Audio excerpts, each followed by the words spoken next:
Hi, I'm Savannah, and today I'm going to be talking about Anne Bradstreet. So before I started talking about her career and her influence and what her life was like, I did want to say why I chose her as my poet. So, during the time, as we can imagine, with the Puritan way of life, there was really strict gender roles. And by this, I mean women were expected to be homemakers, to take care of the family, the cooking, the cleaning. Their children and their husband were their main priorities. Now, men were able to have an influence and to freely share their writing. Women were not given this privilege. So I was really excited to see what was Anne Bradstreet's history like and how was she able to have such a strong influence that is still talked about today. So first, I'm going to give a little bit of general knowledge about her life. So, she was married with 8 children, and she moved to Massachusetts Bay Colony in 1630. She secretly wrote her poetry for 17 years before her brother-in-law. Now, it's unclear whether or not he stole the poetry or if she gave it to him.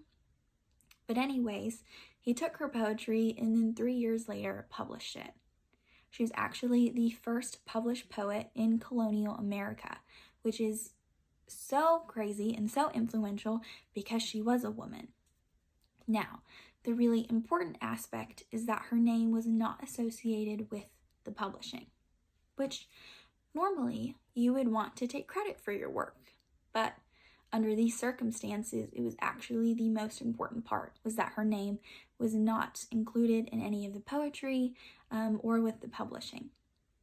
A lot of women during this time who tried to speak up and have an opinion were often convicted or killed, or Anne Bradstreet could have lost her family due to that. So that actually was a very smart choice in not including her name. She was able to share her writing and share her opinions without hurting her family. I wanted to talk a little bit about her education because it is a little unclear what education women were able to have. So she didn't go to school. However, during the Puritan time, it was important that women were able to read and write, so that way they could read scripture and they could read their Bible and understand what God had for them.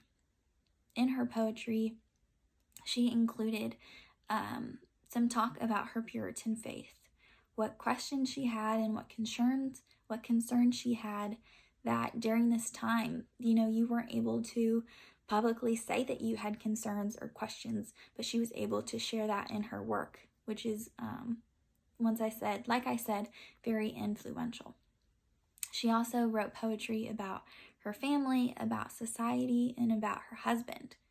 You could really see her education, her knowledge, and even her wittiness expressed in her poetry.